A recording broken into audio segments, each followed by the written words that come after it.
Are you surprised? Here we are at this historic event that three presidents promises to pull off. This one does. And most of the coverage is how cold-hearted the Hamas was treated and the Palestinians were treated in Gaza. Hamas is masters of propaganda. It's too bad they're not really masters of trying to help people out of poverty. In fact, their actions keep people in poverty. That's their goal, keep them uneducated, impoverished, and subservient. Let me give you an example. I've been to the Gaza border many times. They continue to try to build tunnels so they can go underground, get into Israel, and kill Israelis. Every time they build one of those, on average, those tunnels cost $3 million. The Israelis blow it up and block it. But that's $3 million that could have been built for housing, provide food, infrastructure.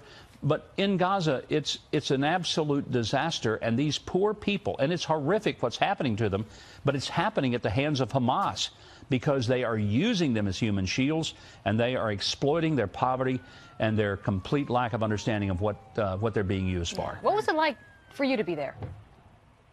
It was one of the most surreal moments. I've been going to Israel this year, marks my 45th year. The first trip was in 1973 when I was 17. So in all the times I've been there, I got to be honest, sitting there in that ceremony and seeing that curtain come down and looking at the word embassy in Jerusalem, it just sent chills up my spine because it's something that many of us had been hoping for, praying for, working toward. It's not just symbolic. It is a substantive recognition, and this president deserves all the credit for having the courage to do what other presidents promised but did not deliver. All right. Meanwhile, as we are wrapping up our segment on what was going on during your visit, let's talk a little bit about what's coming up in the month of June. It sounds like the 12th. The summit is still on between the President of the United States and Kim Jong-un, although, you know, suddenly he's kind of stirring the pot. He's saying, you know, these military exercises, I don't like those, and I don't like the fact that they're suggesting that I've got to pull the plug on all the nukes. What's going on behind the scenes, do you think? Is he just trying to continue to say, hey, I'm over here, look at me? I think a lot of it is the bravado and saber rattling that is necessary for him to assure his people that he's not surrendering, he's not giving up everything, that he's going into it with a sense of strength. But all of that posturing doesn't change the fact that he has been willing and said publicly to completely get rid of nuclear arms. If that indeed happens, it is an amazing reset of all of Asia. And there's no guarantee, and nobody's being so Pollyannish about it to say, oh, it's all going to be fine, because it may not. It may fall apart. But again, give Donald Trump credit for getting us closer than any president ever has in dealing with the situation of the peninsula. And when everybody was condemning him for his tough talk, turns out it worked. He had the right instincts, and he's got the right policies. Well, Governor, not only is the president not getting credit by certain folks in the media, but some are already asking the question, if this meeting doesn't take place, is that a failure on the president's part? What does that tell you about where we are as a country, that we can't at least come together on wanting success when it comes to North Korea? That's not just good for us and for the people in North Korea. That's good for the world.